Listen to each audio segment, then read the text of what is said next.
To, assalamu alaikum warahmatullah. Wa alaikum salam wa rahmatullahi wa barakatuh. Menene cikakken sunan malam? Sunana Muhammad Amin Adam.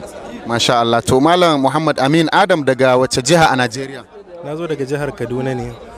To, a wannan jami'a ta Musulunci ta Madina me ka karanta kuma karatu na tsawon shekara nawa kai kuma wane mataki? Na yi karatu ne a tsangayen koyon harshen Larabci. Na'am. Kuma shine kamar tsarin karatu na digiri kenan shekara 4. Na'am. Na'am. To, alhamdulillah. Malam ko za ka iya dan bamu bayani akan yanayin yadda ka tsinci kanka saboda karatu in ka je wata ƙasa yakan bambanta da inda ka faro karatu gida, ya ka tsinci kanka kuma wannan irin shawarwari ka samu daga wasu daga cikin 'yan uwa?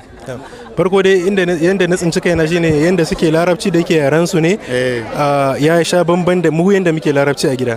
Kusan duk abin da mutum a gida zai faɗa zaka iya gane abin da zai faɗa, amma anan gaskiya kusan kafin ka fara ganewa zai yana dan ba da wahala kaɗan haka. To amma daga baya dai kamar shekara ɗaya haka sai zamto ka saba da maganganun da suke larabci fusha suke yi zaka iya ganewa, sannan larabci idan suka yi amiya na garin su kuma zaka iya ganewa. Alhamdulillah. Masha Allah.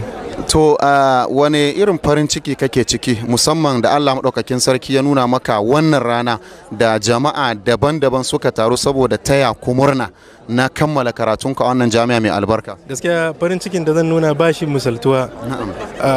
Babban abin da ya min daɗi shine mun haɗu da 'yan uwa mun taya juna mu farin ciki inda muka zo lafiya kuma gashi alhamdulillah mun gama karatu lafiya kuma insha Allah za mu koma gida lafiya. Wannan babban abu ne wanda ba za mu taɓa mantawa da shi a rayuwa ba.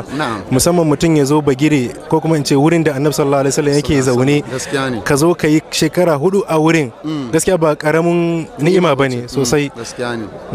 To kuma waɗanda suka ɗau nauyinka, ina nufi hukumar wato ƙasar Saudiya kenan, wace kalma ta godiya kake da ita zuwa ga wannan hukuma mai albarka? Allah ya saka musu da alkhairi, Allah ya tsare musu kasarsu, Allah ya ɗaukake su, Allah ya ba su iko yanda suka ɗauko shekara kusan 60 kenan aka asasa wannan jami'a tarki ta tafiya ba tare da wani tangarɗa ba. Allah ya taimake su, Allah ya tallafa tarba ma garin su nono, ya zamto yanda suka ɗauko wannan abin su ci gaba da shi ba tare da gajiyawa ba, kuma ba tare da muna fata ma adadin ya wuce haka. Dan da yanzu kusan mu 2,800 da wani abu a wannan shekarar muka fita.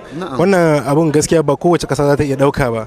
Ya zamto a dauki nauyin karatun ka ran da ka fara karatu ka san ranar da za ka gama karatu, wanda kusan mu gaskiya ba haka muka saba da shi ba, amma alhamdulillah ya zamto wannan tsari nasu ran da ka fara haka za ka gama.